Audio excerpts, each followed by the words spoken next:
चलो पिछले क्लास में कहाँ तक बता दिए थे, है ना। कंपोनेंट ऑफ वेक्टर हम लोग पढ़ लिए, rectangular component of vector in plane and in 3 dimension. वो सब समझ में आ गया ना, ये सब डायरेक्शन कोसाइन ये सब क्लियर है ना, सबको कोई दिक्कत नहीं है ना, बहुत अच्छी। अब देखो ट्रिगोनोमेट्री में एक साइन लॉ पढ़ाए थे, उसको याद रखना, कहीं भी वेक्टर में उसका यूज पढ़ सकता है, ठीक है। जैसे मान लो आपको दे दिया ये वेक्टर ए, ये दे दिया आपको वेक्टर बी, है ना। अब आपको पता है वेक्टर ए और बी का रिजल्टेंट क्या होगा, यहां पे दिख रहा है ना, वेक्टर ए और बी टेल से टेल ज्वाइंट है, तो इसका रिजल्टेंट हम लोग पैरेललोग्राम लॉ की मदद से बता सकते हैं, है कि नहीं। यहां पे बस क्या करो, ये पैरेललोग्राम कंप्लीट कर दो, है ना। ये जो पैरेललोग्राम है, ये पैरेललोग्राम आप कंप्लीट कर दो, ठीक है। तो हमें ये वेक्टर ए और बी का रिजल्टेंट मिल जाएगा।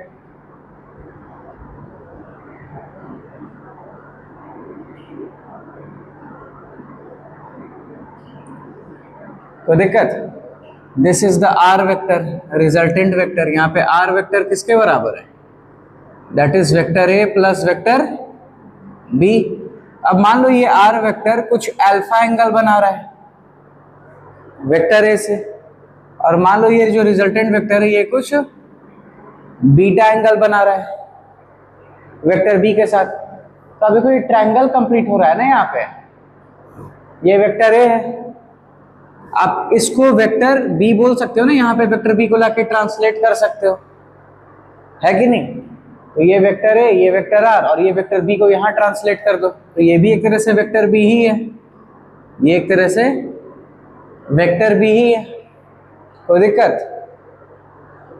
अब मान लो यहाँ पर ये जो वेक्टर ए है इसका मैग्नीट्यूड बोल दो ए, वेक्टर बी का मैग्नीट्यूड बोल दो बी, और ये जो रिजल्टेंट वेक्टर है इसका मैग्नीट्यूड बोल दो आर। अब हम लोग यहाँ से इस ट्रायंगल में आप साइन लॉ लगा सकते हो, ट्रायंगल बन रहा है, ट्रायंगल में हम लोग साइन लॉ लगा सकते हैं। ये लेंथ ए के बराबर है, ये लेंथ आर के बराबर है, ये लेंथ बी के बराबर है। आप ध्यान से देखो, अगर ये एंगल बीटा है तो ये एंगल भी क्या हो जाएगा, बीटा हो जाएगा। ये एंगल बीटा है तो ये एंगल क्या होगा, बीटा ही होगा। Alternate interior angle, alternate interior angle, ये दोनों पैरेलल है ना एक दूसरे के, ये वेक्टर बी पैरेलल है, ये ट्रांसवर्सल, तो ये बीटा, तो ये भी बीटा होगा, ठीक है। कोई दिक्कत, क्लियर है ना यहाँ तक। अब इधर ध्यान दो, ये जो वेक्टर ए और बी के बीच का एंगल है, वेक्टर ए और वेक्टर बी के बीच का जो एंगल है वो यही वाला तो एंगल है, यही वाला एंगल है ना, वेक्टर ए और बी के बीच का एंगल। ये वेक्टर ए और बी को टेल से टेल ज्वाइन कर दो, तो ये एंगल और ये पूरा एंगल कॉरेस्पॉन्डिंग एंगल है ना। तो वेक्टर ए और बी के बीच का एंगल जो है theta, that is equal to alpha plus beta, है कि नहीं। ये पूरा अल्फा प्लस बीटा, तो ये भी पूरा अल्फा प्लस बीटा होगा, वही वेक्टर ए और बी के बीच का एंगल है कि नहीं। कोई दिक्कत। थीटा इज द, यहाँ पर थीटा क्या है, theta is the angle between vector A and B, vector A and vector B, और ये थीटा किसके बराबर होगा, अल्फा प्लस बीटा होगा ना। अब जरा इस ट्रायंगल में साइन लॉ लगा दो, आप क्या बोल सकते हैं हम लोग, बताओ साइन लॉ, बोलो गौरव, साइन लॉ लगाओ, इसमें क्या बोल सकते हैं हम लोग, साइन लॉ अप्लाई करो इसमें, साइन लॉ। अरे साइन लॉ लिखवा दिया था ना ट्रिग्नोमेट्री में, कोई भी ट्रायंगल का साइड ले लो, दैट इज, जैसे इस साइड का लेंथ ए है, ए डिवाइडेड बाई इसके ऑपोजिट जो एंगल है दैट इज बीटा, तो हम लोग बोल सकते हैं a by sine beta is equal to, ये ट्रायंगल का साइड ले लो बी, इसका ऑपोजिट ये एंगल है, that is b by sine alpha is equal to ये ट्रायंगल का साइड ले लो, that is r divided by इसके ऑपोजिट ये वाला एंगल है ना, और ये एंगल कितना हो जाएगा, sine of 180 minus theta, where theta is equal to alpha plus beta. समझ में आ रहा है ना? और साइन ऑफ 180 माइनस थीटा क्या होता है, sine theta, that is equal to sine theta. तो आप चाहे ऐसे लिखो या इसी चीज को हम लोग ऐसे भी लिख सकते हैं, a by sine beta is equal to b by sine alpha equal to r by sine theta, क्योंकि sine of 180 minus theta sine theta ही होगा, where theta is the angle between vector A and vector b. कोई दिक्कत? Clear है ना? यहाँ तक note कर लो इसको जल्दी से, ध्यान रखना है इसको, कहीं भी इसका यूज पड़ सकता है। अगर तीन वेक्टर मिलके ट्रायंगल कंप्लीट कर रहा हो, आप साइन लॉ लगा सकते हो।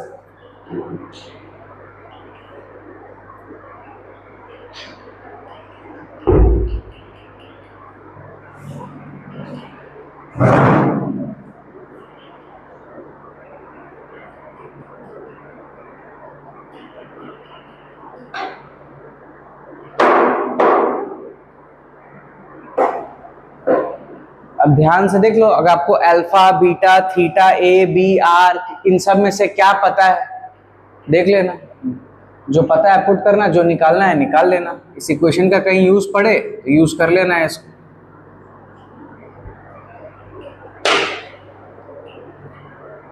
है ना? नोट कर लो इसको जल्दी से।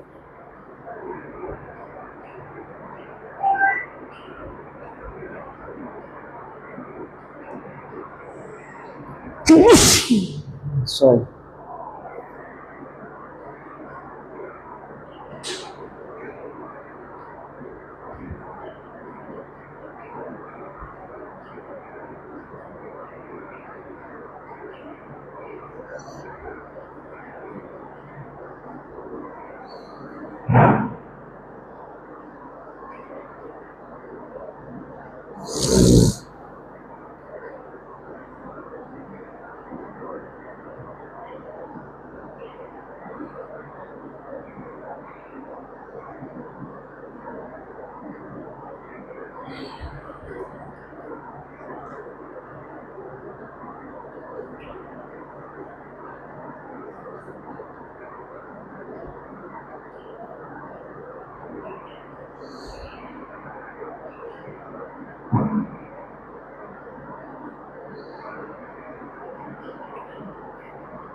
हो गया ना? नोट कर लिया ना? आता है, ध्यान रखना ये।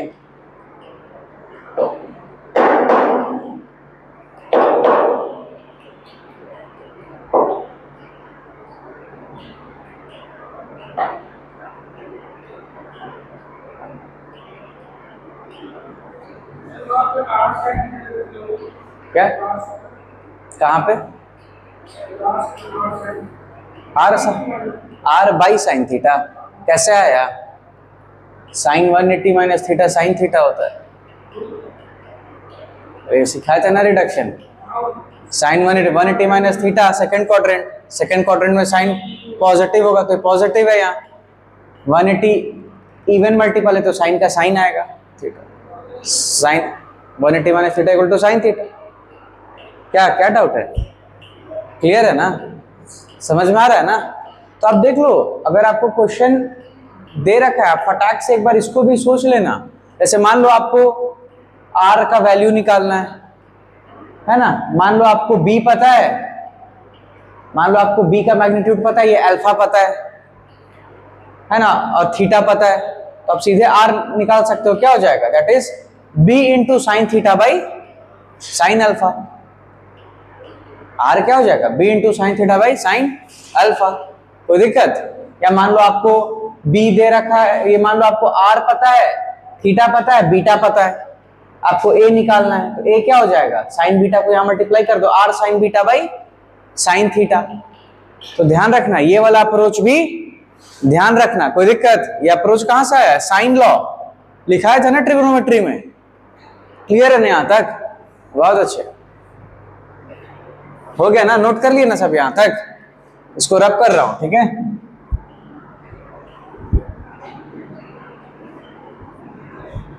चलो इसके बाद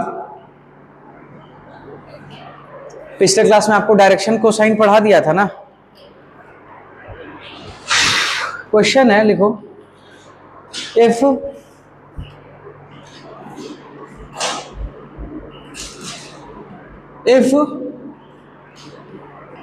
वेक्टर क्यू, मतलब कोई वेक्टर क्यू दे रखा है, if vector Q is equal to 3i cap plus 4j cap plus 12k cap, then find the magnitude and the direction cosines, then find the magnitude and the direction cosines of vector q,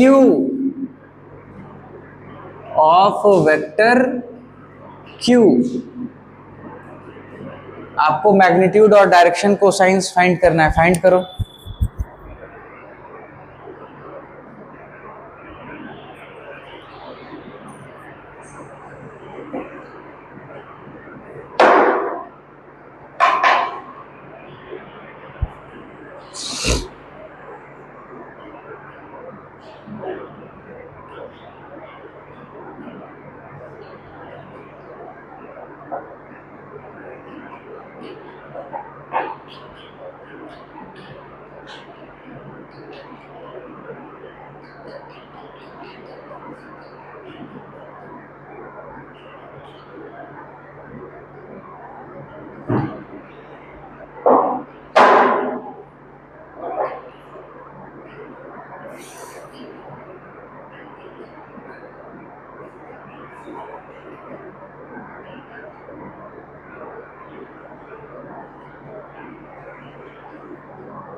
solve करो इस question को जल्दी।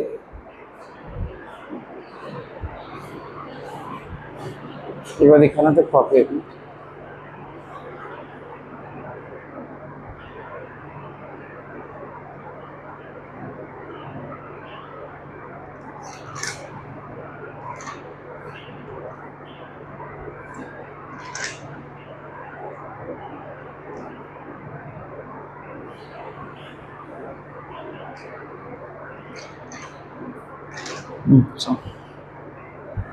Solve करो इस question को जल्दी। If q vector equal to 3i cap plus 4j cap plus 12k cap, then find the magnitude and the direction cosines of vector q। Vector q का magnitude बताना है और डायरेक्शन कोसाइन। मैग्नीट्यूड तो बहुत आसान है, ये तो पिछली क्लास में बताया था। वेक्टर q का मैग्नीट्यूड, दैट इज जो q है वो तो बहुत आसान है, वो बताया था ना क्या हो जाएगा, है ना। वेक्टर q का जो मैग्नीट्यूड है वो क्या होगा, इसके x कंपोनेंट का स्क्वायर प्लस इसके y कंपोनेंट का स्क्वायर प्लस इसके z कंपोनेंट का स्क्वायर अंडर रूट। यहां से आपको मैग्नीट्यूड q मिल जाएगा, वेक्टर q का मैग्नीट्यूड आ जाएगा। देख लो x कंपोनेंट क्या है, 3 का स्क्वायर, और यहाँ पे देख लो ये दे रखा है ना, इसका x कंपोनेंट क्या है, तो i कैप x एक्सिस के डायरेक्शन में होता है ना, तो इसका x कंपोनेंट है 3, इसका y कंपोनेंट क्या है वेक्टर का, तो j cap vector y axis के डायरेक्शन में होता है, तो इसका y कंपोनेंट 4 है, और ये k कैप z एक्सिस के डायरेक्शन में होता है, तो इसका z कंपोनेंट 12 है। आपको तीनों पता है, यूज कर लो। 3 square plus 4 square plus 12 square under root, यहां से देख लो कितना आ रहा है, 9 + 16 + 144, that is equal to under root 169 आ रहा है ना। ये 9 6 15 4 9 169 नहीं आ रहा है ना। अंडर रूट 169 कितना आ जाएगा, 30। वेक्टर क्यू का मैग्नीट्यूड मिल गया आपको। अब डायरेक्शन कोसाइंस फाइंड करो। डायरेक्शन कोसाइन मतलब आपको कॉस अल्फा, कॉस बीटा और कॉस गामा का वैल्यू निकालना है।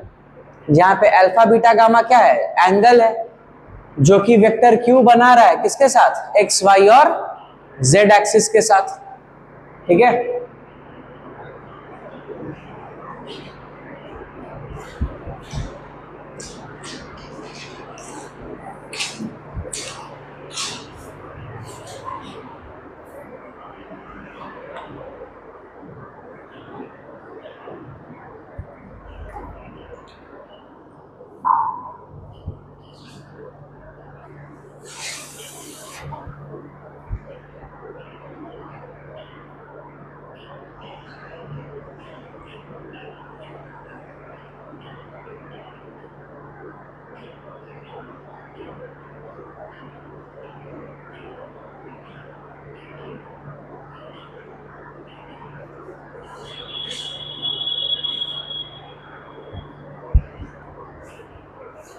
जल्दी बताओ। अरे आपको कॉस अल्फा कॉस बीटा,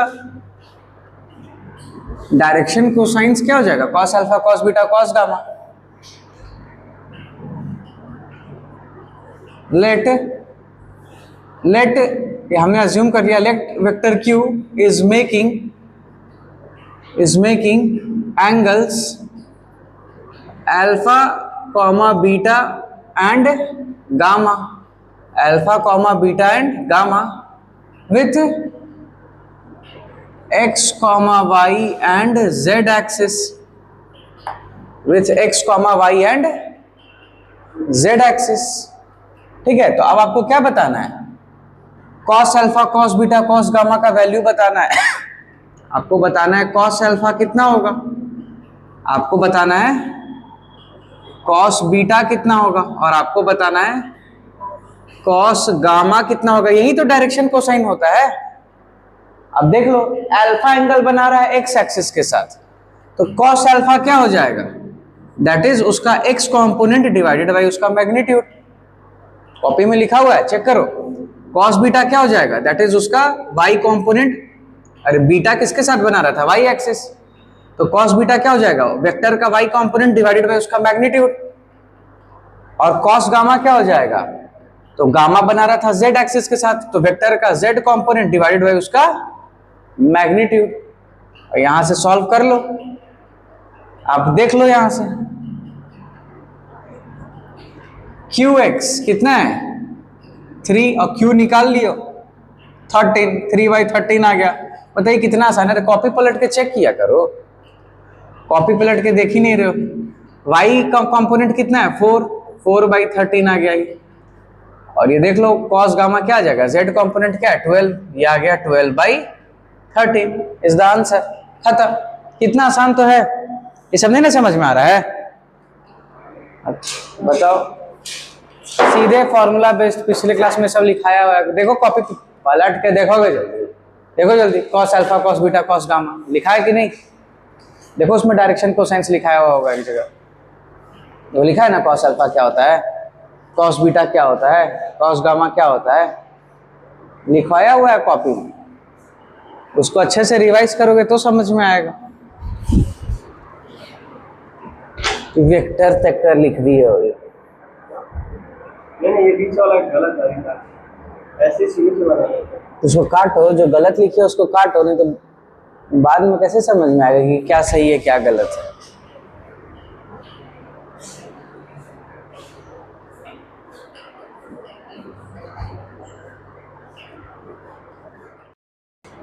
चलो यहां तक क्लियर है ना सबको।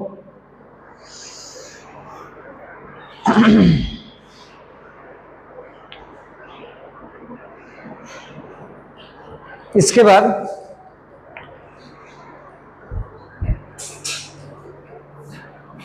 है ना कुछ कुछ आसान आसान, ये तो आप समझ गए।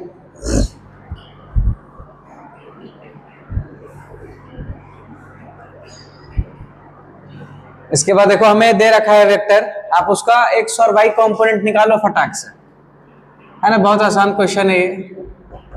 जैसे मान लो आपको ये एक्स एक्सिस दे रखा है और ये आपको वाई एक्सिस दे रखा है। आपको कह रहा है कि ये जो गिवन वेक्टर है, मान लो ये वेक्टर आपको दे रखा है, वेक्टर ए, और वेक्टर ए का वैल्यू है ना, वेक्टर ए का जो मैग्नीट्यूड है वो आपको बता रखा है 10 न्यूटन, मतलब फोर्स वाला वेक्टर है। और मान लो ये वाला एंगल आपको दे दिया है 30 डिग्री। कह रहा है फाइंड द कंपोनेंट्स,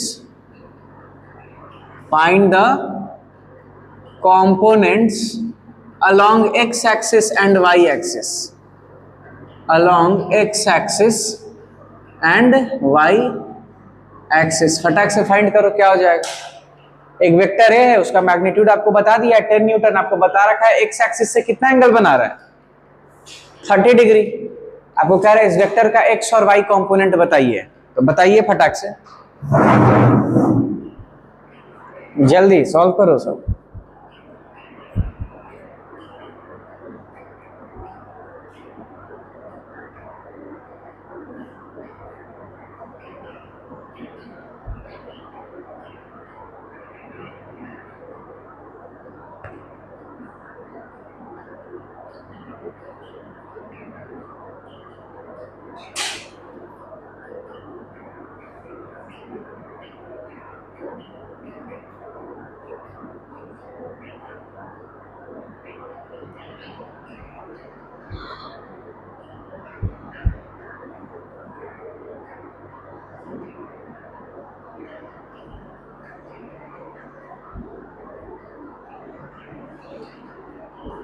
जल्दी सॉल्व करो इसको,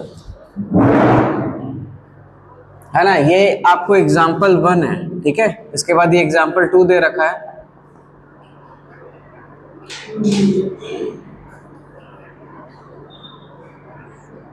है ना। इस तरीके से x और y एक्सिस दे रखा है और हमें कह रहा है कि ये वेक्टर b है,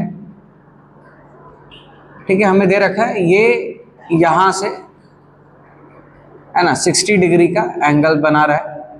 तो वेक्टर b का भी कंपोनेंट आपको फाइंड करना है along the x axis and y axis. आपको ये b का वैल्यू बता रखा है, मान लो आपको ये b का वैल्यू दे रखा है 5 मीटर पर सेकेंड, मतलब वेलोसिटी वेक्टर होगा। वेक्टर b क्या होगा, वेलोसिटी वेक्टर।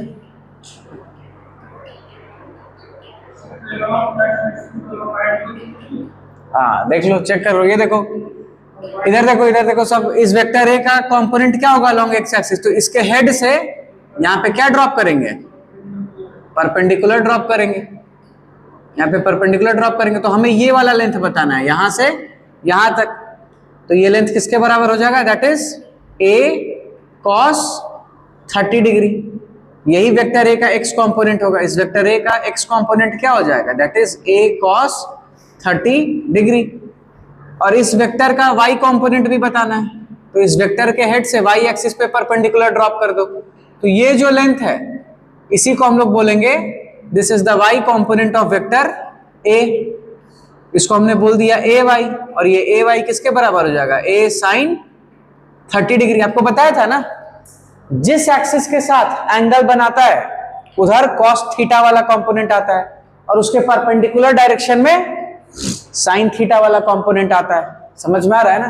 तो देख लो पहले वाले का आंसर क्या आ रहा है, ax किसके बराबर आ रहा है, a cos 30, a cos 30। a का वैल्यू हमें दे रखा है 10। आपको पता है cos 30 डिग्री कितना होता है, √3/2। तो कितना आ गया 5√3 न्यूटन। यूनिट लिख देना, फोर्स वेक्टर था ना तो न्यूटन में आएगा। यहां से देख लो इसका y कंपोनेंट कितना आएगा, y कंपोनेंट है a sin 30, a sin 30। तो a का वैल्यू रख दो 10, sin 30 डिग्री कितना होगा 1/, तो ये कितना आ गया 5 न्यूटन। अब आप चाहो तो इसको वेक्टर के टर्म्स में भी आंसर कर सकते हो। ये जो वेक्टर है हमारा a वेक्टर, इसका x कंपोनेंट वाला वेक्टर कितना हो जाएगा, दैट इज 5√3 i कैप। और इसका y कंपोनेंट वाला वेक्टर कितना हो जाएगा बताओ 5 जे कैप न्यूटन, न्यूटन लिख देना, फोर्स वेक्टर, ये सब समझ में आ रहा है ना? कोई दिक्कत क्या दिव्यांशु लाल? दिव्यांशु लाल चौधरी क्लियर है ना? ये पक्का ना? बहुत अच्छे। हिमांशु है ना? ये देख लो, ये कंपोनेंट किधर आया है? पॉजिटिव एक्स एक्सिस की तरफ ना। ये कंपोनेंट किधर आया? पॉजिटिव वाई एक्सिस की तरफ। तो एक्स एक्सिस की तरफ कौन सा यूनिट वेक्टर होता है? I cap. वाई एक्सिस की तरफ कौन सा यूनिट वेक्टर होता है? जे कैप। कोई दिक्कत? क्लियर है ना यहां तक? बहुत अच्छे। वैसे दूसरा वाला भी सॉल्व कर लो।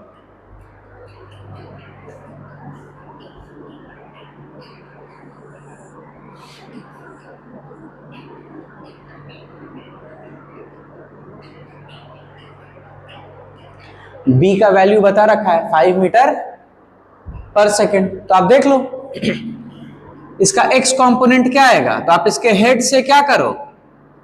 परपेंडिकुलर ड्रॉप कर दो एक्स एक्सिस पे। तो ये जो लेंथ है यहां से यहां तक, समझ में आ रहा है ना? ये जो लेंथ आ रहा है ये इसका एक्स कंपोनेंट हुआ। और देख लो इसके एक्स कंपोनेंट का डायरेक्शन किधर आ रहा है? नेगेटिव एक्स एक्सिस की तरफ। और आप इसके हेड से फिर ये वाई एक्सिस पे परपेंडिकुलर ड्रॉप करो तो आपको वाई कंपोनेंट मिल जाएगा। तो ये वेक्टर का वाई कंपोनेंट है, बी वेक्टर का ये वाई कंपोनेंट है। और ये देख लो किधर आ रहा है?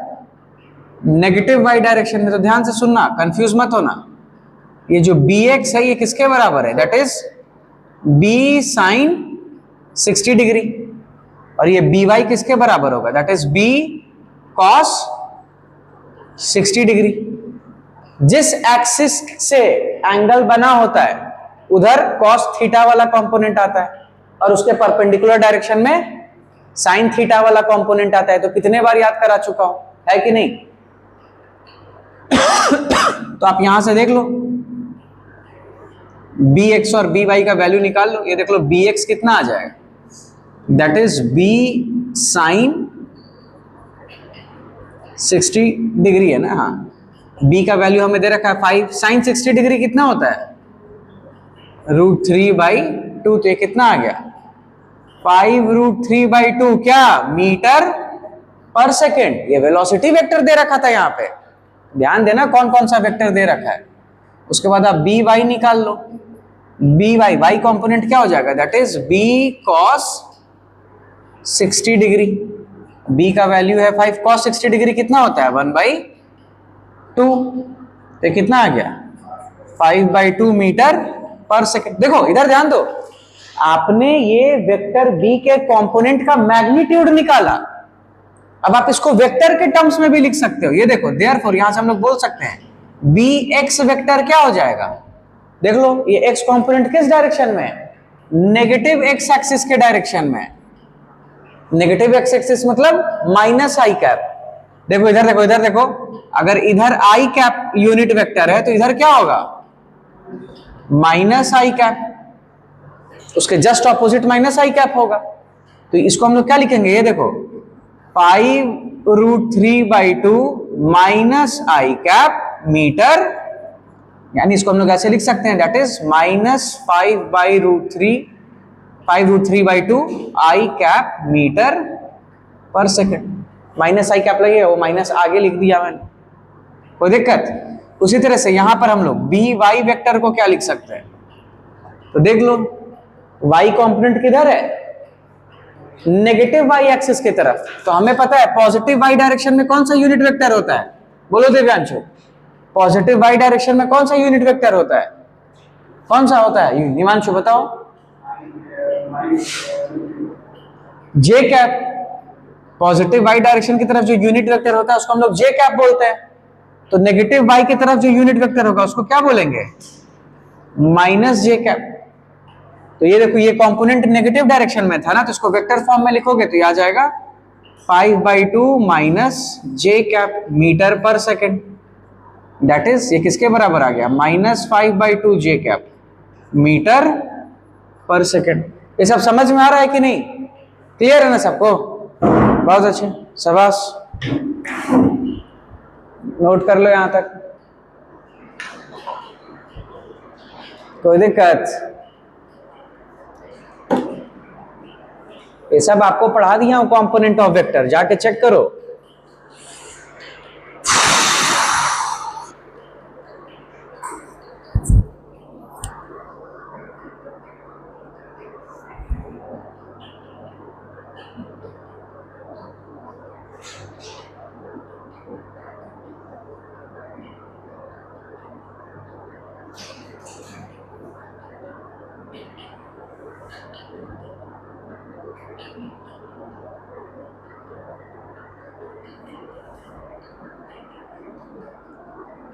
हो गया ना, नोट कर लिए ना यहाँ तक सब? वेरी गुड, समझ में आ रहा है ना? तो इस तरीके से आप कंपोनेंट निकाल सकते हो। अब इधर देखो, ये तो आपने कंपोनेंट प्लेन में निकाला ना।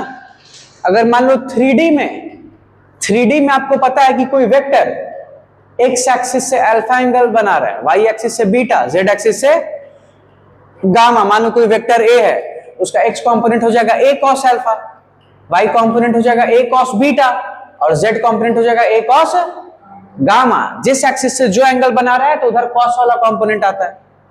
ये तो बता दिया हो ना। गुड। चलो इसके बाद नेक्स्ट क्वेश्चन है,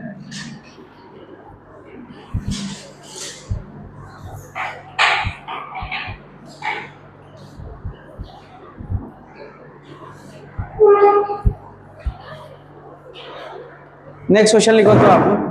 बहुत आसान सवाल, देखते हैं आप सोच पा रहे हो कि नहीं। क्वेश्चन है, find out the angles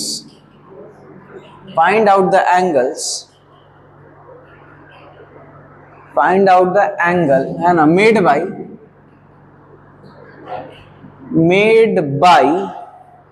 vector A, जिसका वैल्यू आपको दे रखा है I cap plus J cap plus K cap, I cap plus J cap plus K cap.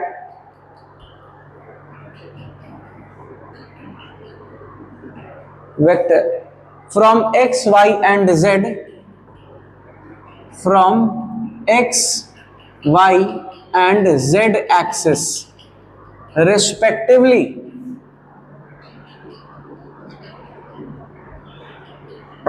आपसे पूछ रहा है, ये वेक्टर दे रखा है आपको आई cap plus J cap plus K cap, ये वेक्टर ए है। आपसे पूछ रहा है बताइए ये वेक्टर ए एक्स वाई और जेड एक्सिस के साथ कितना एंगल बना रहा है।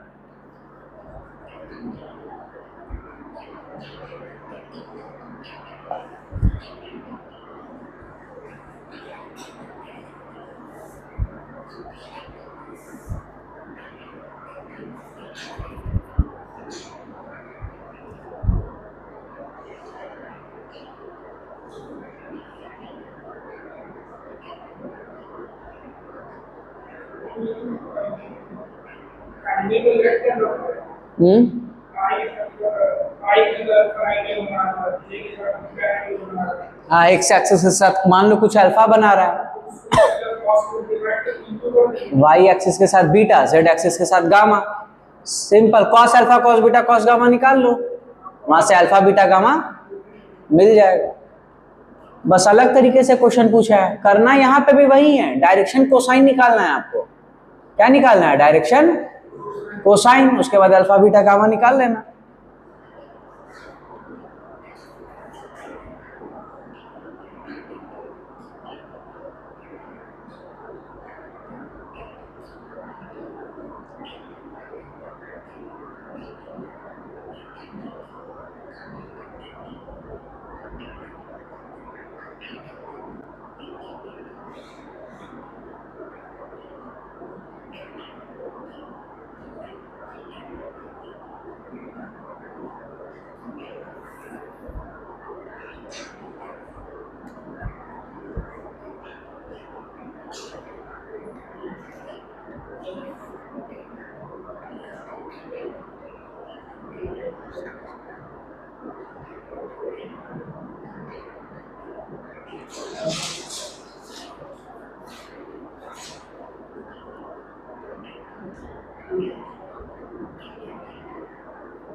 सॉल्व करो जल्दी से।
हाँ, चेक करते हैं इसको।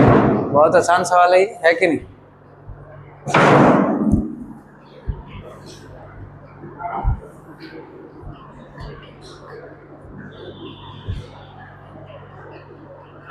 देखो यहाँ पर ये वेक्टर ए हमें दे रखा है, आपको साफ साफ दिख रहा है वेक्टर ए क्या है, that is I cap plus J cap plus K cap. क्या ये एक यूनिट वेक्टर है? वेक्टर ए इज अ, क्या ये यूनिट वेक्टर है कि नहीं? बताओ, वेक्टर ए यूनिट वेक्टर है कि नहीं है? यस और नो, बस इतना बताओ। ये ऐसे अलग से क्वेश्चन पूछ रहा हूँ। आई cap plus J cap plus K cap लिखा हुआ है ना, तो वेक्टर ए यूनिट वेक्टर है कि नहीं? नहीं है। आप मैग्नीट्यूड निकाल लो। अरे आप देख लो, यहाँ पे देखो वेक्टर ए का जो एक्स कंपोनेंट है उसका वैल्यू कितना है? 1। इसके वाई कंपोनेंट का वैल्यू कितना है? 1।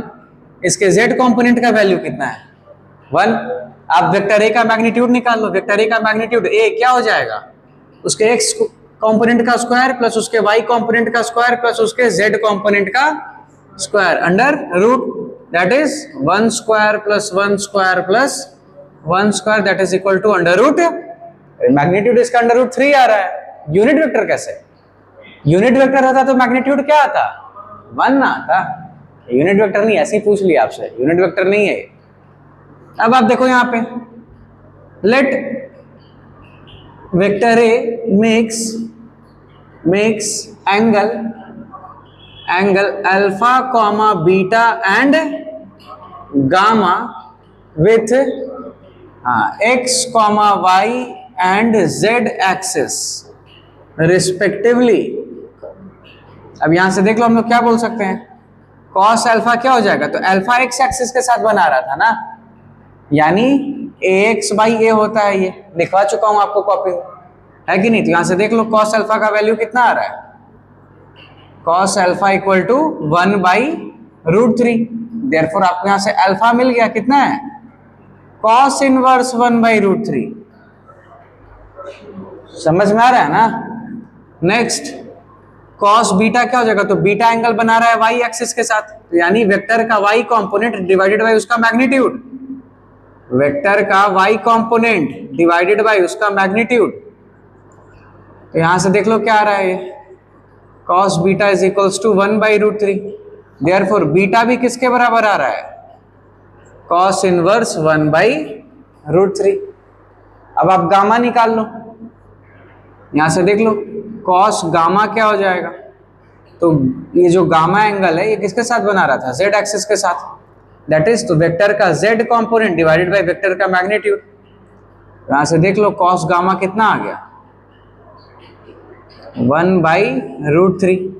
देयरफॉर यहां से गामा मिल गया हमें, कॉस इनवर्स 1 बाई रूट 3। कोई दिक्कत? क्लियर है ना? तो तीनों एंगल सेम आ रहा है, alpha beta gamma, both is equal to cos inverse 1 by root 3। कोई दिक्कत? क्लियर है ना यहाँ तक? एक थोड़ा सा इमेजिनेटिव सवाल हो जाए जिसका आगे चल के गजब का यूज होगा फिजिक्स में। समझ में आ रहा है ना?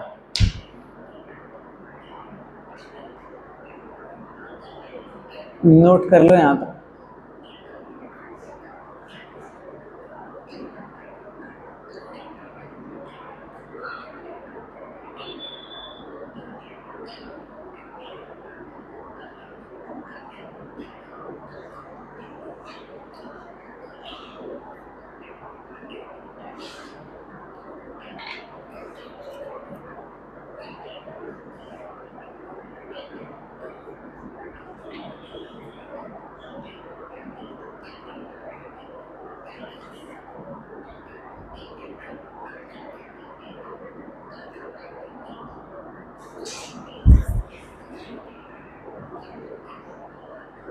नोट कर लो यहां तक जल्दी से।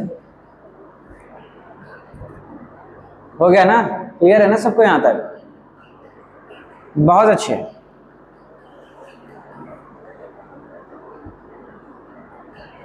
अब यहां ध्यान से सुनो, है ना? ये सबको समझ में है ना कैसा है अल्फा बीटा गामा? तो वेक्टर ए दे रखा था, वेक्टर ए का हमने देखा वेक्टर ए कितना दे रखा, आई cap J cap plus K cap, I cap plus J cap plus K cap, यानी इसका एक्स कंपोनेंट कितना है 1, वाई कंपोनेंट का मैग्नीट्यूड 1, जेड कंपोनेंट का मैग्नीट्यूड 1 हमने निकाल लिया। फिर हमने वेक्टर ए का मैग्नीट्यूड निकाल लिया, अंडर रूट एक्स कंपोनेंट का स्क्वायर प्लस वाई कंपोनेंट का स्क्वायर प्लस जेड कंपोनेंट का स्क्वायर, वहां से वेक्टर ए का मैग्नीट्यूड आ गया। अब हमने मान लिया कि vector A alpha beta gamma angle बना रहा है एक्स वाई और जेड एक्सिस के साथ रिस्पेक्टिवली। यहां से आप लिख सकते हो cos alpha cos beta cos gamma क्या हो जाएगा, डायरेक्शन को साइंस ये तो पढ़ा दिया, वहां से अल्फा बीटा गामा हमने निकाल लिया। कोई दिक्कत? क्लियर है ना यहां तक? बहुत अच्छा। नेक्स्ट क्वेश्चन लिखो, ध्यान से देखो, इधर देखो इधर देखो। अच्छा, आपको पता है ना किसी भी ऑब्जेक्ट का जो वेट होता है वो क्या होता है? Weight is a type of force. ये हमने पढ़ा था 9th में ही। वेट क्या होता है? Weight is a type of force. कौन सा फोर्स होता है? Gravitational force. अरे किसी भी ऑब्जेक्ट का वेट क्या होता है? तो अर्थ उस ऑब्जेक्ट पे जो ग्रेविटेशनल फोर्स लगा रहा है वही उस ऑब्जेक्ट का वेट होता है। यानी weight is a vector quantity. Weight force है, फोर्स वेक्टर, तो वेट भी वेक्टर। अब इधर ध्यान दो, यहां पे हमें दे रखा है कि हमारे पास एक इंक्लाइंड प्लेन है ना? हमारे पास क्या है? इंक्लाइंड प्लेन, मतलब ये हॉरिजॉन्टल से कुछ एंगल बना रहा है। ये हॉरिजॉन्टल से कुछ एंगल बना रहा है। ये एंगल आपको बता रखा है 30 डिग्री। ये एंगल कितना बता रखा है? 30 डिग्री। एक इंक्लाइंड प्लेन है जो हॉरिजॉन्टल से कितना एंगल बना रहा है? 30 डिग्री। समझ में आ रहा है ना? बहुत अच्छे। या 30 छोड़ दो, आप लिख लो थीटा। हॉरिजॉन्टल से कितना एंगल बना रहा है? Theta.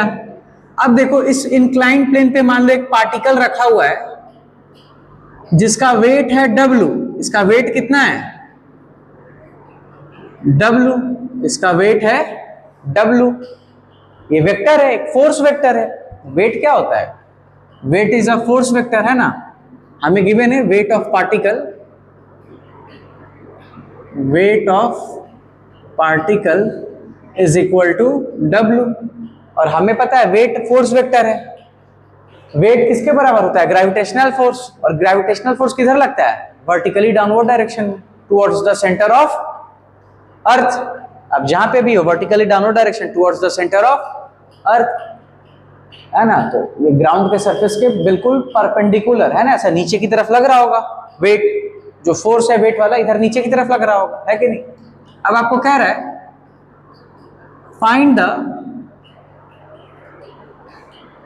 find the component of weight along the incline and perpendicular to the incline. Find the component of weight along the incline and perpendicular to the incline. along the incline और perpendicular to the incline मतलब आपको बताना है wait का component along the incline। तो ये वाला जो लाइन है this is our inclined।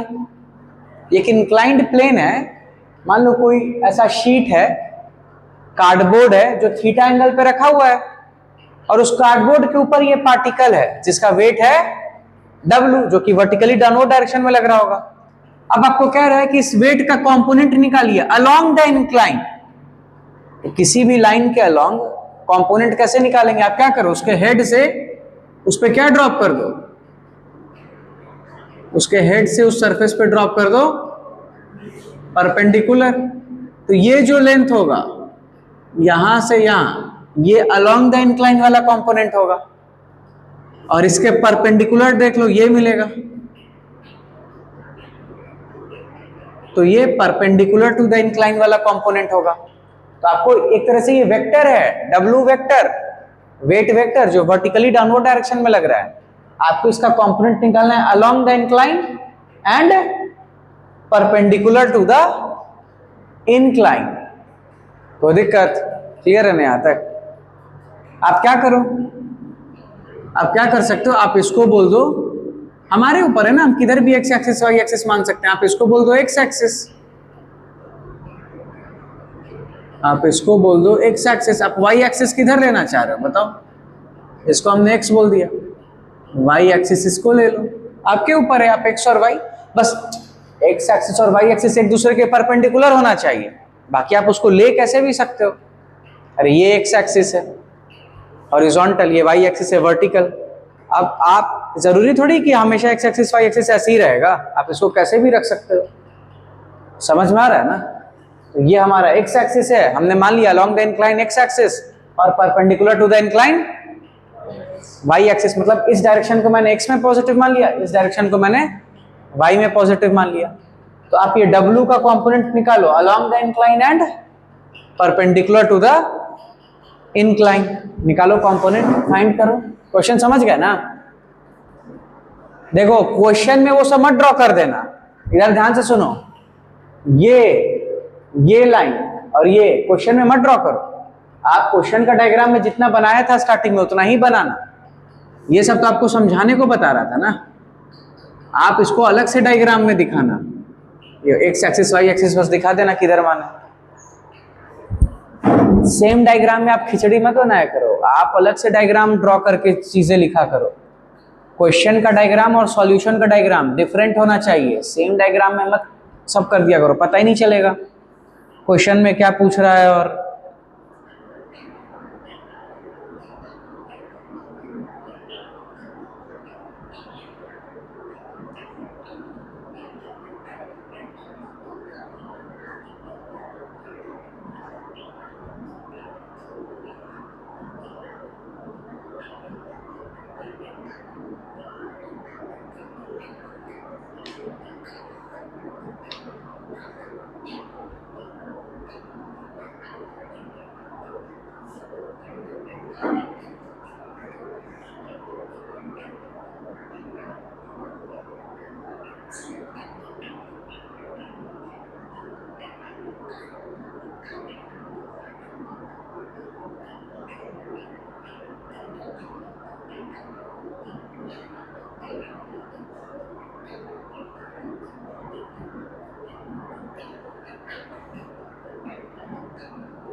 हो गया ना सॉल्व?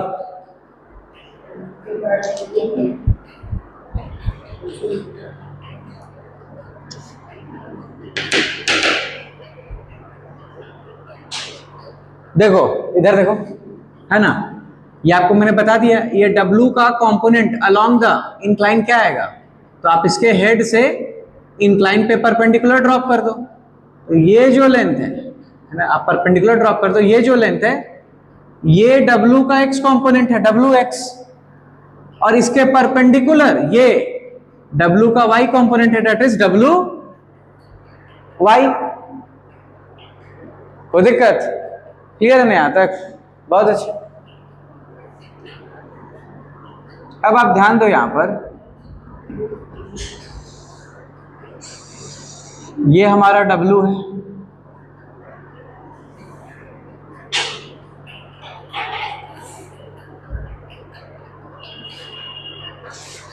इधर देखना, इधर ध्यान से देखना, आप इधर ध्यान से देखना, ठीक है। अब देखो ये एंगल थीटा दे रखा था ना, अगर आप ये W को, W वाले लाइन को नीचे एक्सटेंड कर दोगे तो ये एंगल क्या मिल जाएगा, 90।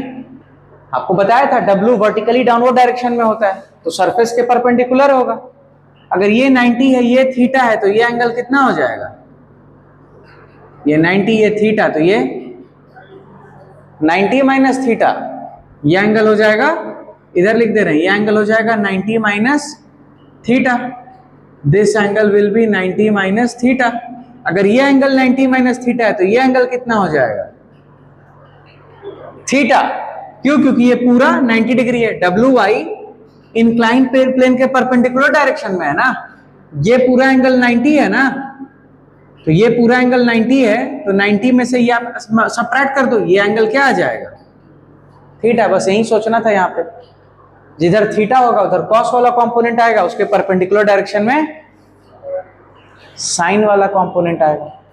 कोई दिक्कत? क्लियर है ना यहां तक?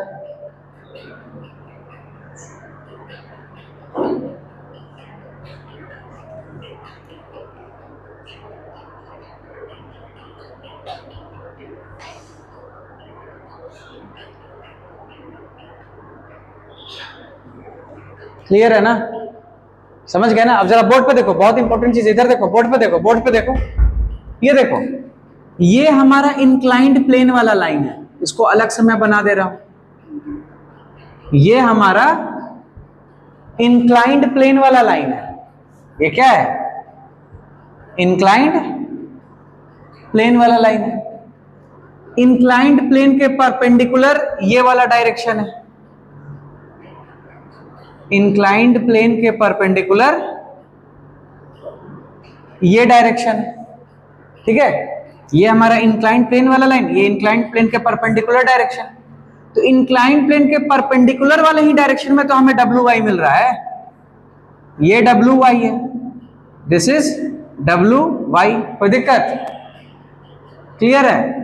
और ये जो अलोंग द इंक्लाइंड प्लेन है, इधर ही तो हमें मिल रहा है, क्या क्या मिल रहा है इधर, WX। कोई दिक्कत? बहुत अच्छे। अब ये देखो, ये हमारा हॉरिजॉन्टल लाइन है, सरफेस वाला लाइन, तो ये हमारा हॉरिजॉन्टल लाइन है, और ये जो लाइन है ये हमारा वर्टिकल लाइन है। कोई दिक्कत? समझ में आ रहा है ना? इधर देखो, वापस से ड्रॉ कर रहा हूं, ये देखो, ये जो दोनों लाइन था ना, along the incline perpendicular to the incline, ये दोनों लाइन एक दूसरे के परपेंडिकुलर है, ये दोनों एक दूसरे के परपेंडिकुलर है। उसके बाद ये जो हॉरिजॉन्टल लाइन है और ये जो वर्टिकल लाइन है, ये दोनों भी एक दूसरे के परपेंडिकुलर है। कोई दिक्कत? क्लियर है ना यहां तक? बहुत अच्छे। और इस लाइन के अलोंग इधर था हमारा क्या, इधर क्या गिवन है, W। ये एंगल है थीटा, जरा देखो तो थीटा किसके किसके बीच में है, हॉरिजॉन्टल वाला लाइन और इंक्लाइंड वाला लाइन, हॉरिजॉन्टल वाला लाइन और इंक्लाइंड वाला लाइन, मतलब ये एंगल है थीटा। कोई दिक्कत? ध्यान से सुनना अब यहां पे, ये वाला लाइन इंक्लाइन के अलोंग वाला लाइन और इंक्लाइन के परपेंडिकुलर लाइन, ये दोनों एक दूसरे के परपेंडिकुलर, और ये हॉरिजॉन्टल वाला लाइन और ये वर्टिकल वाला लाइन, ये दोनों एक दूसरे के परपेंडिकुलर। कभी भी ऐसा हो जाए, अगर ये एंगल थीटा है तो ध्यान रखना ये भी थीटा होगा, ये भी थीटा होगा, ये भी थीटा होगा। तो देखो थीटा किसके बीच में आ रहा है, W और WY, थीटा W और WY, इस कॉन्सेप्ट से भी हमने देखा। और ये वाला ट्रिक भी याद रखना, अगर ये एंगल थीटा है तो सारा अल्टरनेट एंगल्स थीटा ही होगा, सारा अल्टरनेट एंगल्स थीटा ही होगा, ये भी थीटा होगा, ये भी थीटा होगा, ये भी थीटा होगा। तो देखो हमें मिल गया W और WY के बीच का एंगल क्या है, थीटा, मतलब हमें ये पता चल चुका है ये W है, इधर हमारा WY है, और ये WY के परपेंडिकुलर इस डायरेक्शन में, WY के परपेंडिकुलर इधर क्या है WX, अलोंग द इंक्लाइन वाला कंपोनेंट, ये परपेंडिकुलर टू द इंक्लाइन वाला कंपोनेंट, और ये एंगल है थीटा। तो बस इजी है, WY किसके बराबर हो जाएगा, तो जिससे थीटा एंगल बनता है उधर cos थीटा वाला कंपोनेंट आता है, that is W cos theta, और अलोंग द इंक्लाइन क्या आ जाएगा, WX वाला component will be equal to W sin,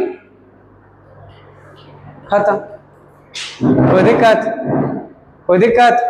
अब आप इधर ध्यान से सुनो, एकदम आंख बंद करके डायरेक्ट याद कर लो, कभी भी इंक्लाइंड प्लेन दे रखा हो और अगर ये वाला एंगल थीटा दे रखा हो, हॉरिजॉन्टल, ध्यान देना, अगर हॉरिजॉन्टल से इंक्लाइंड प्लेन थीटा बना रहा है एंगल, तो along the incline sine theta वाला कंपोनेंट आता है, perpendicular to the incline cos theta वाला कंपोनेंट आता है। ये बात याद रखना, इससे कैलकुलेशन स्पीड बढ़ जाएगा। नोट कर लो ये सब जो भी लिखा हुआ है, समझ में आ रहा है? हाँ गुड, नोट करो जल्दी फटाक से।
जल्दी नोट कर लो, हो गया? नोट कर लिया सब? जल्दी नोट करो, फास्ट।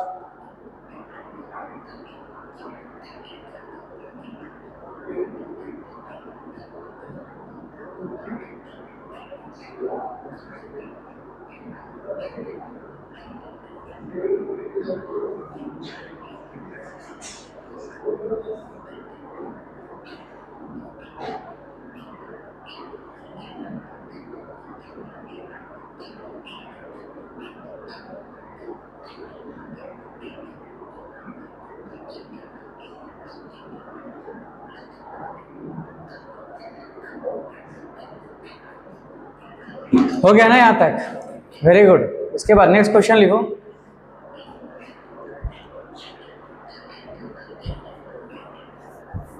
क्या देवांश, समझ में आ रहा है ना? अब इससे आराम से नहीं पढ़ाया जा सकता है, अच्छे से समझो ये सब।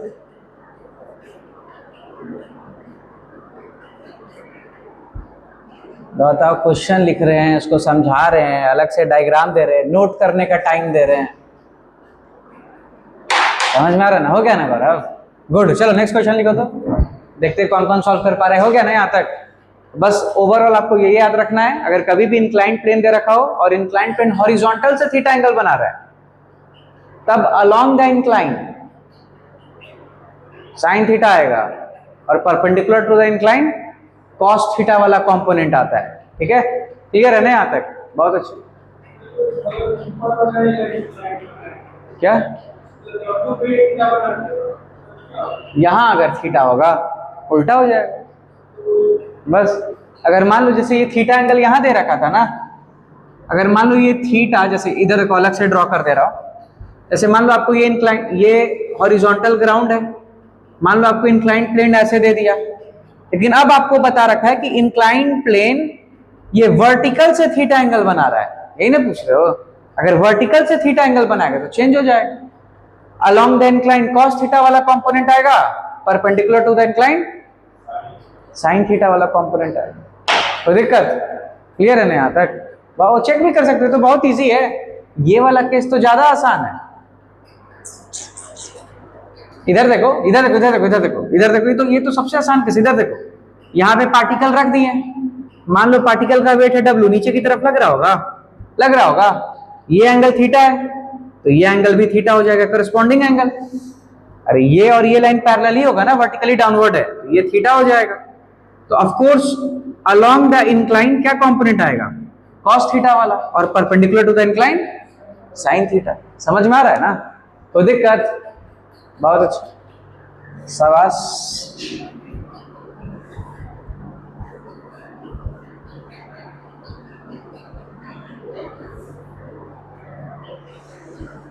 चलो इसके बाद नेक्स्ट क्वेश्चन लिखो आप लोग।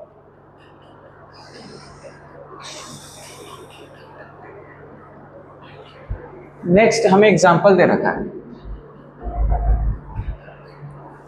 A force is inclined at an angle, a force is inclined at an angle, a force is inclined at an angle of 60 degree from the horizontal, at an angle of 60 degree from the horizontal, from the horizontal, full stop. If the horizontal component of the force, if the horizontal component, if the horizontal component of the force is 40 Newton, 40 Newton, comma, then find its vertical component, then find its vertical component। Solve करो इसको।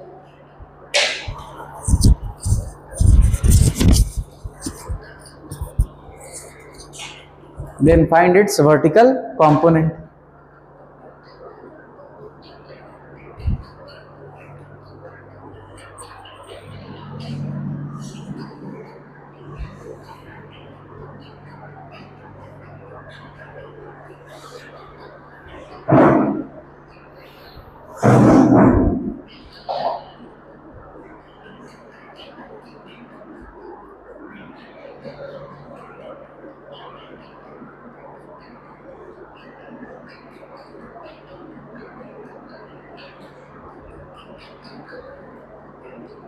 Diagram बनाओ, diagram बनाओ, diagram बनाओगे तो समझ में आएगा, नहीं तो नहीं समझ में आएगा।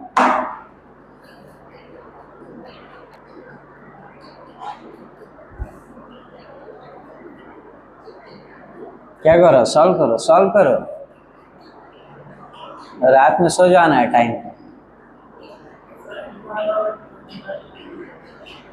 कोई नहीं, ऑल द बेस्ट।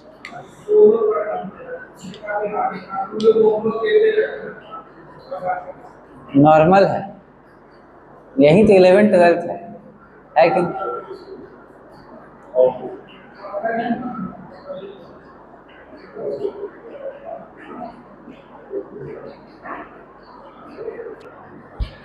चलो सॉल्व करो इस क्वेश्चन को, जल्दी डायग्राम बनाओ यहाँ पे।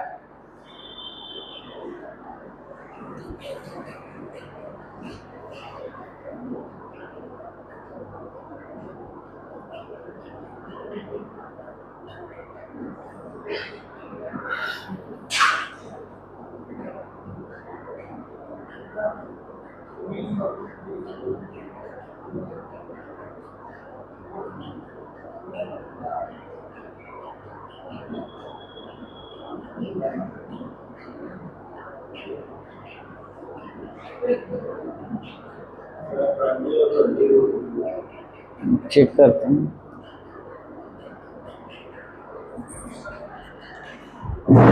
इधर देखो, इधर देखो, जैसे जैसे क्वेश्चन कह रहा है वैसे वैसे आपको ड्रॉ करते जाना। तो कह रहा है एक फोर्स वेक्टर है, ये हॉरिजॉन्टल लाइन को हमने एक्स एक्सिस बोल दिया, हॉरिजॉन्टल लाइन को हमने एक्स एक्सिस बोल दिया, और ये जो वर्टिकल लाइन है इसको बोल दो वाई एक्सिस।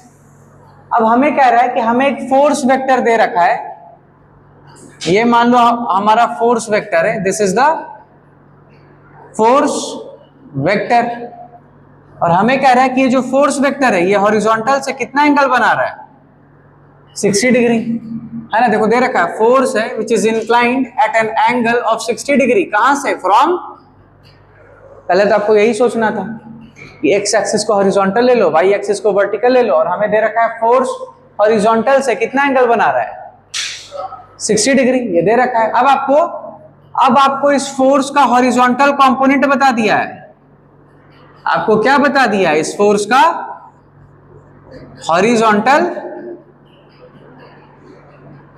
कंपोनेंट, आपको इस फोर्स का हॉरिजॉन्टल कंपोनेंट बता दिया है। तो आप देख लो इस फोर्स का हॉरिजॉन्टल कंपोनेंट क्या होगा। आप इसके हेड से एक्स एक्सिस पे क्या ड्रॉप कर दो, परपेंडिकुलर। तो ये जो लेंथ है ये इस फोर्स का एक्स कंपोनेंट होगा, और आपको एक्स कंपोनेंट का मैग्नीट्यूड बता दिया है, कितना है, 40 न्यूटन, 40 न्यूटन। समझ में आ रहा है ना। अब ये जो वेक्टर एफ है, इस वेक्टर एफ के मैग्नीट्यूड को मान लो हमने बोल दिया एफ। तो अब आप देखो हमें ये गिवन है ना, इधर देखो, इधर देखो, हमें ये गिवन था फोर्स का X component is 40 Newton. Force के एक्स कंपोनेंट को हम लोग क्या लिख सकते हैं, एफ कॉस 60 डिग्री लिख सकते हैं ना, एफ एक्स को F cos 60 degree, this is equal to 40 newton हमें दे रखा था। कॉस 60 डिग्री कितना होता है, 1/2 इक्वल टू 40। यहां से देखो आपको फोर्स का वैल्यू मिल गया, 40 इंटू 2 कितना आ जाएगा, 80 न्यूटन। यानी देखो इधर देखो फोर्स का मैग्नीट्यूड आ रहा है 80 न्यूटन। अब हमें क्या बोल रखा है यहां फाइंड करने को, हमें फाइंड करना था फोर्स का वर्टिकल कंपोनेंट। फोर्स का वर्टिकल कंपोनेंट क्या होगा, तो इसके हेड से वाई एक्सिस पे आप परपेंडिकुलर ड्रॉप कर दो। तो ये जो लेंथ है ना, ओरिजिन से ये जो लेंथ है वाई एक्सिस पे, ये है फोर्स का वाई कंपोनेंट। अब इधर कॉस थीटा वाला कंपोनेंट आएगा तो उसके परपेंडिकुलर डायरेक्शन में साइन थीटा वाला कंपोनेंट आएगा। तो देयरफॉर हम लोग क्या बोल सकते हैं, नाउ हम लोग बोल सकते हैं एफ वाई किसके बराबर हो जाएगा, that is F sine 60 degree. अब आपको एफ का वैल्यू पता चल चुका है, दैट इज 80, पुट कर दो यहाँ 80। साइन 60 डिग्री कितना होता है, √3/, तो ये कितना आ गया, 40 √3 न्यूटन। यही आंसर आ रहा है ना। समझ में आया ना कैसे बना, ये समझ में आया कि नहीं, पक्का ना, नोट करो इसको।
हो गया ना, यहां तक नोट कर लिया ना? Very good. इसके बाद नेक्स्ट लिखो आप लोग। यहां तक क्लियर है ना? ये नोट कर लिया। इसके बाद नेक्स्ट हेडिंग दो आप लोग।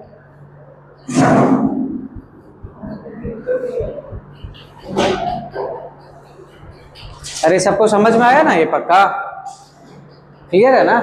हमें फोर्स का एक्स कंपोनेंट दे रखा था और हमें ये भी बता रखा था कि फोर्स एक्स एक्सिस से कितना एंगल बना रहा है, हॉरिजॉन्टल से 60 डिग्री। हमने फोर्स के मैग्नीट्यूड को F बोल दिया, यानी F cos 60 40 के बराबर होगा। F cos 60 को हमने 40 के बराबर लिख दिया। यहां से आपको F का वैल्यू मिल गया। अब आपसे y कंपोनेंट पूछ रहा था, y कंपोनेंट मतलब F sin 60। F sin 60 F का वैल्यू पुट कर दो, मिल जाएगा y कंपोनेंट। कोई दिक्कत? Good.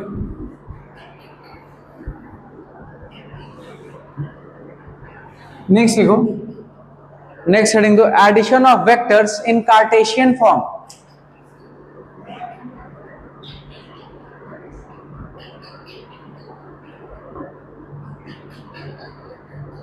Addition of vectors in Cartesian form. In Cartesian form. Cartesian plane या कार्टेशियन प्लेन किसको बोलते हैं? जिसमें हमारा एक्स और वाई एक्सिस होता है। तो addition of vector in Cartesian form का मतलब है हम लोग वेक्टर का कंपोनेंट निकालेंगे along X Y and Z axis और उसको ऐड कर देंगे या सब्ट्रैक्ट कर देंगे, जो भी करना होगा कर देंगे। ठीक है, समझ में आ रहा है ना? कोई दिक्कत? क्लियर है ना यहाँ तक? इधर देखो, इधर देखो, इधर देखो, बहुत सिंपल है। इधर देखो, ये मान लो हमारा y एक्सिस है, this is our y axis, और ये मान लो हमारा x एक्सिस है। ठीक, मान लो हमें दे रखा है, ये दे रखा है, दिस इज वेक्टर a। ठीक है, दिस इज वेक्टर a, और ये मान लो दे रखा है, this is vector b। This is vector b। अब आपको पता है vector a plus vector b या vector a minus vector b या vector b plus vector a या vector b minus vector a, ये सब आप फाइंड कर सकते हो। सिंपल सा तरीका क्या है, आप वेक्टर a और b के बीच का एंगल निकाल लो। जैसे ही आपको एंगल पता चलेगा, वेक्टर a और b के बीच का एंगल निकाल लो। मान लो इनके बीच का एंगल है थीटा। मान लो वेक्टर a का मैग्नीट्यूड a है, वेक्टर b का मैग्नीट्यूड b है, तो आप a प्लस b वेक्टर का मैग्नीट्यूड निकाल सकते हो, उसका डायरेक्शन फाइंड कर सकते हो। a माइनस b वेक्टर का मैग्नीट्यूड और उसका डायरेक्शन निकाल सकते हो। वो सब सिखा दिया हूं पहले, कोई दिक्कत? अब हम लोग थोड़ा अलग तरीके से ऐड करने जा रहे हैं। ये तरीका तो आप सीख चुके हो। अब हम लोग कार्टेशियन फॉर्म मतलब वेक्टर का कंपोनेंट्स लेकर ऐड करेंगे। तो इधर देखो, ये जो वेक्टर a हमें दे रखा है, इसका हम लोग x कंपोनेंट और y कंपोनेंट निकाल सकते हैं ना। ये देखो, वेक्टर a का x कंपोनेंट क्या होगा, उसके हेड से परपेंडिकुलर ड्रॉप कर दो x एक्सिस पे, तो आपको वेक्टर a का x कंपोनेंट मिल जाएगा, दैट इज ax। इस वेक्टर को हम लोग बोल सकते हैं ना ax i cap. ax i cap के कंपोनेंट का डायरेक्शन किधर आ रहा है, अलोंग द x एक्सिस, और कंपोनेंट का मैग्नीट्यूड ax। तो a, इसको हम लोग बोल सकते हैं ax वेक्टर। ax वेक्टर, ये जो ax वेक्टर है ये किसके बराबर है, that is ax i cap. ये वेक्टर ax वेक्टर का मैग्नीट्यूड ax है अलोंग i कैप, और ये ax वेक्टर है क्या, वेक्टर a का component vector, component vector along the x axis. उसी तरह से आप वेक्टर a का कंपोनेंट वेक्टर निकाल सकते हो अलोंग द y एक्सिस। इधर देखो, इधर देखो, इधर देखो, तो आप क्या करो, वेक्टर a के हेड से परपेंडिकुलर ड्रॉप कर दो y एक्सिस पे, तो ये जो वेक्टर होगा this is ay vector. Vector A का वाई कंपोनेंट, और ये ए वाई वेक्टर किसके बराबर हो जाएगा, that is A Y into J cap, होगा ना, कोई दिक्कत। अब देखो तो हम लोग इस वेक्टर ए को ऐसे लिख सकते हैं ना, नाउ ये जो वेक्टर ए होगा एक तरह से इसको ऐसे लिख सकते हैं ना, that is A X vector plus A Y vector, ऐसे लिख सकते हैं कि नहीं। अरे इस वेक्टर को आपने दो रेक्टेंगुलर कंपोनेंट्स में ब्रेक किया, रिजोल्यूशन ऑफ वेक्टर तो आपको कब का पढ़ा दिया, जब आप इन दोनों कंपोनेंट को ऐड करोगे तो वापस से आपको वही वेक्टर मिल जाएगा जिससे आपने इसको ब्रेक किया था। अरे समझ ना, समझ में आ रहा है, आ रहा है ना। वेक्टर ए को देखो हमने यहाँ रेक्टेंगुलर कंपोनेंट्स में ब्रेक किया, X component and Y component, उन दोनों को ऐड करोगे तो वापस से क्या मिल जाएगा, वेक्टर। ये ट्रायंगल लॉ देख लो, इसको उठा के यहाँ रख दो तो ये इसके हेड पे ये वापस वेक्टर ए ही आएगा ना, कोई दिक्कत। क्लियर है ना यहाँ तक, बहुत अच्छा है ना। This is A X vector, ये सब समझ में आ रहा है कि नहीं आ रहा है।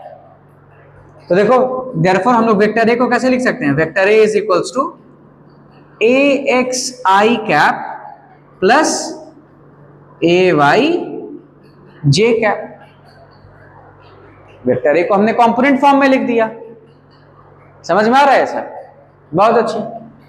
उसी तरह से आप देखो यहां पर क्या कर सकते हो, इसको मिटा दो ना, अब कोई दिक्कत नहीं है ना, ये तो समझ गए वेक्टर ए। उसी तरह से आप यहां पे क्या कर सकते हो, अब वेक्टर बी का भी कंपोनेंट फाइंड कर सकते हो, जैसे हमने ए का फाइंड किया।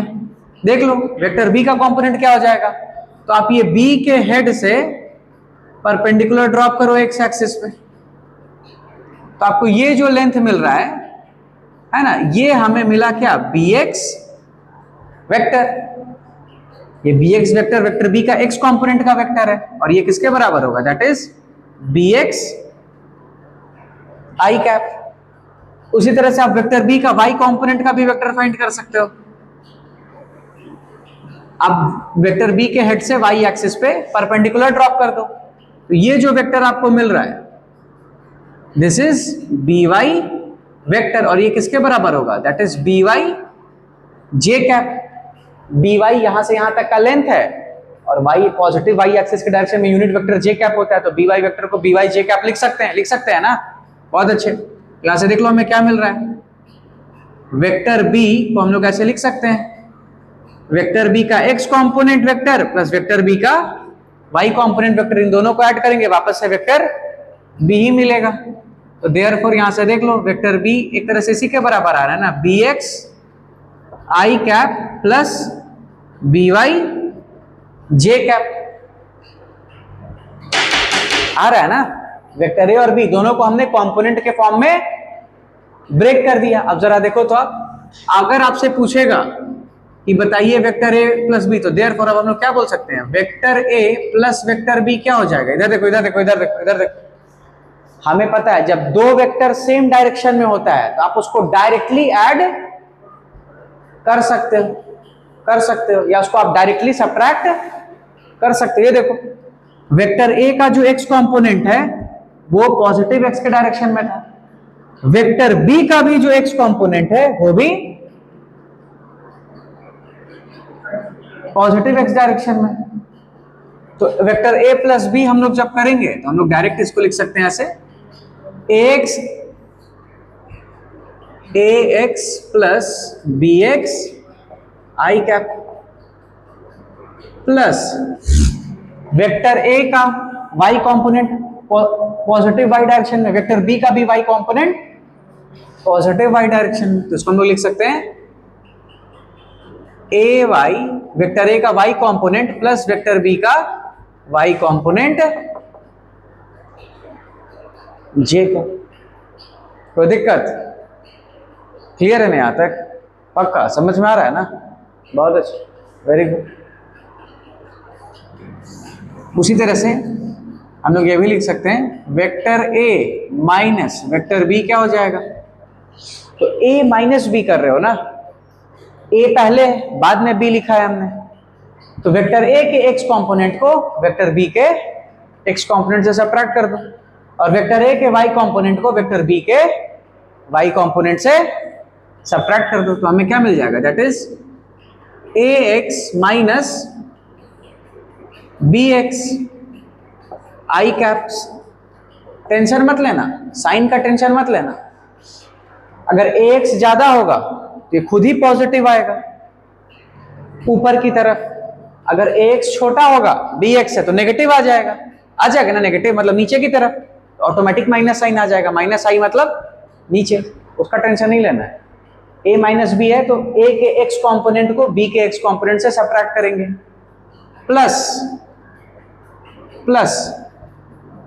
वेक्टर a के y कंपोनेंट को वेक्टर b के y कंपोनेंट से सब्ट्रैक्ट कर देंगे, that is ay minus B Y J cap. Sign खुद आ जाएगा, जो ज्यादा छोटा होगा उसके हिसाब से साइन आ जाएगा, कोई दिक्कत, मतलब डायरेक्शन आपको मिल जाएगा। अगर मान लो ए वाई ज्यादा है बी वाई से तो डायरेक्शन ऊपर, अरे ऊपर ये यहाँ पर ए एक्स अगर ज्यादा होगा बी एक्स से तो इस कंपोनेंट का डायरेक्शन इधर आएगा, अगर ए एक्स छोटा होगा बी एक्स से तो डायरेक्शन उधर आएगा, माइनस आ जाएगा ना, माइनस आई कैप मतलब उल्टा डायरेक्शन है कि नहीं। यहाँ ए वाई ज्यादा होगा बी वाई से ऊपर, ए वाई छोटा होगा बी वाई से तो नेगेटिव आ जाएगा ऑटोमेटिक, यहाँ नेगेटिव मतलब कंपोनेंट नीचे। तो इस तरीके से आप सोचो, ये इस तरीके से वेक्टर को ऐड करना और इजी हो जाता है। समझ में आ रहा है ना, कोई दिक्कत। अब आप देखो, आप चाहो तो यहां से वेक्टर a प्लस बी का, इसको ये तो समझ गया ना पक्का ना, इधर देखो बोर्ड पे देखो, इसको थोड़ा सा नीचे लिख दे रहा हूं, इसको थोड़ा सा नीचे लिख दे रहा हूं। यहां पर vector a minus vector b क्या हो जाएगा, यह भी हमने देखा,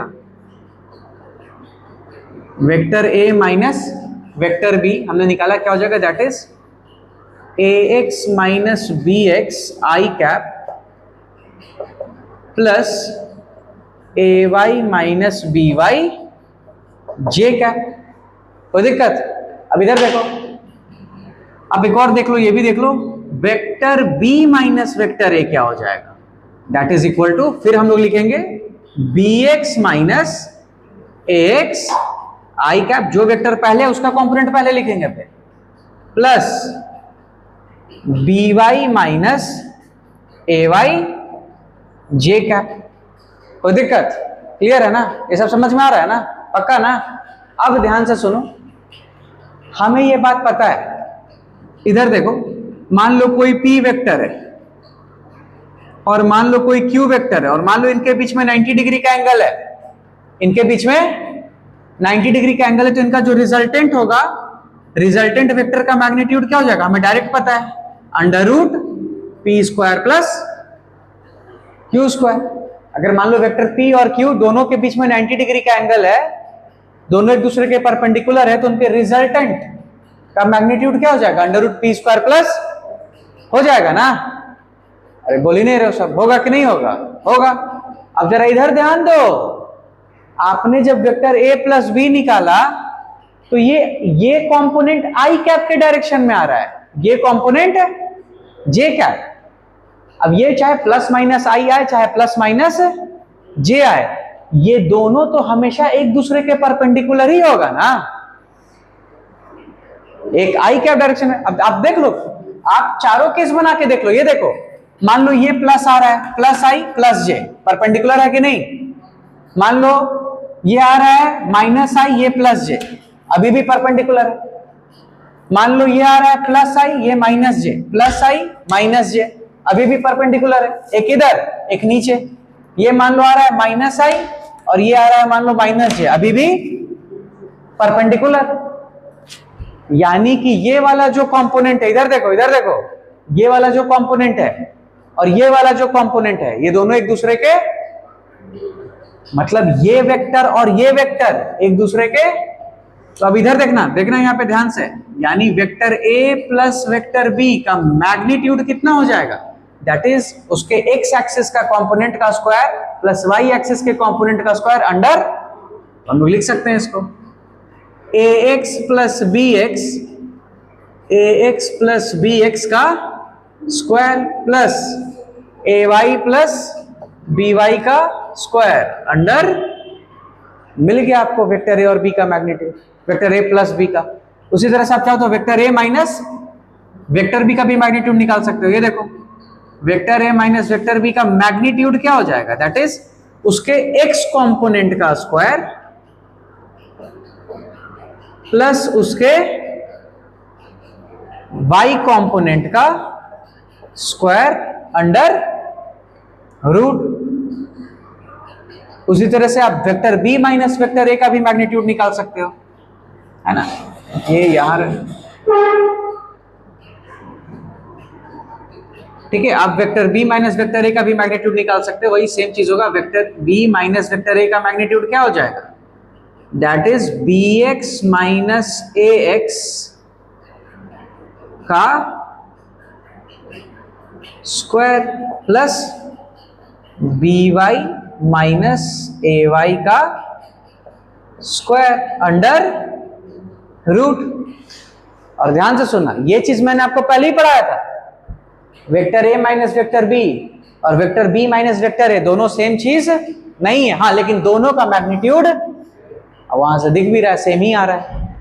जैसे हमने कोऑर्डिनेट ज्योमेट्री में 10th में पढ़ा था, ax माइनस bx का यहाँ भी स्क्वायर है, यहाँ भी स्क्वायर है, चाहे आप ax माइनस bx लिखो चाहे bx माइनस x लिखो, क्योंकि दोनों का स्क्वायर कर रहे हैं, कोई फर्क नहीं पड़ेगा। पॉजिटिव होगा तो पॉजिटिव का स्क्वायर भी पॉजिटिव आएगा, नेगेटिव होगा तो भी पॉजिटिव ही आएगा। ay माइनस by लिखो चाहे by माइनस ay लिखो, कोई फर्क। तो ये जो चीज लिखा है वही यहाँ लिखा है, कोई दिक्कत?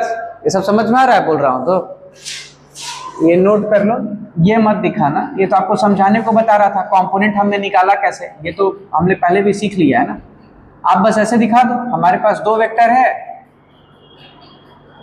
है ना, ये वेक्टर है वेक्टर बी, तो वेक्टर ए को हम लोग ऐसे लिख सकते हैं एक्स और वाई कंपोनेंट के टर्म में, वेक्टर बी को लिख सकते हैं।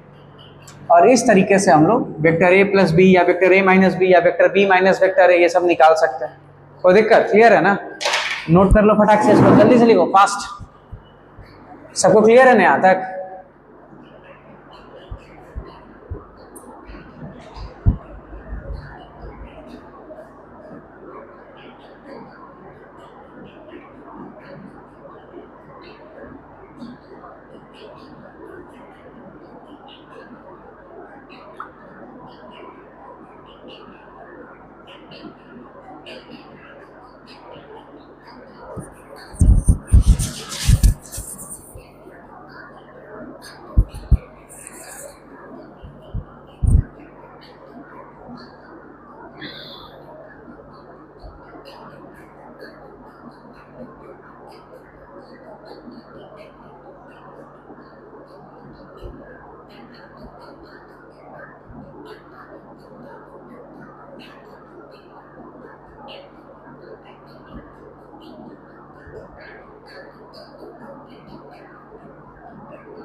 जल्दी नोट करो।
हो गया ना, नोट कर लिया ना यहाँ तक सब?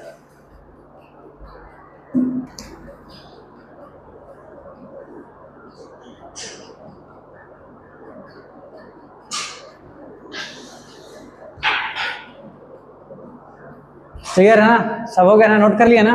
वेरी गुड, जल्दी से आंसर करो।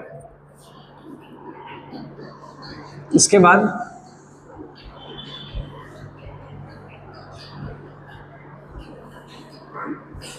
है ना, आपको दे रखा है, आपको वेक्टर P और Q दे रखा है, ठीक है? देखो एग्जांपल, वेक्टर P दे रखा है हमें, that is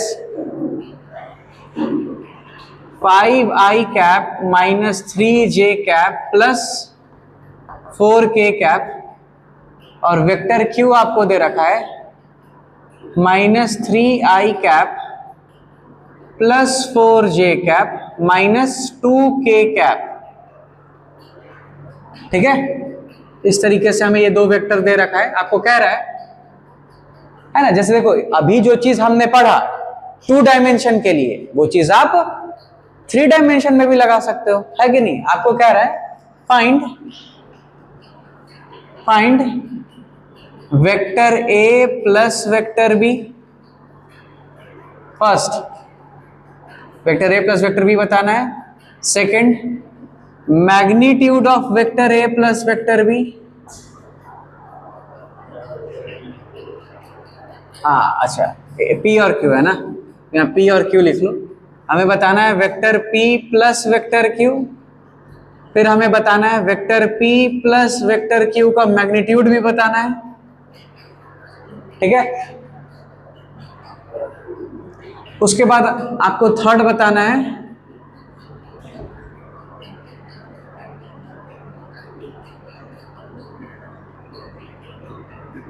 angle made by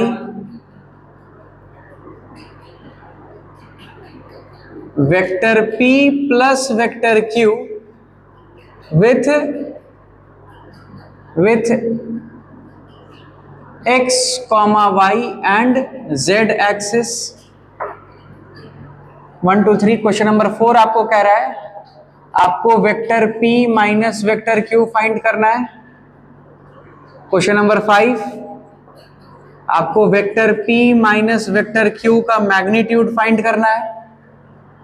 और क्वेश्चन नंबर 6 आपको कह रहा है angle made by vector P minus vector Q with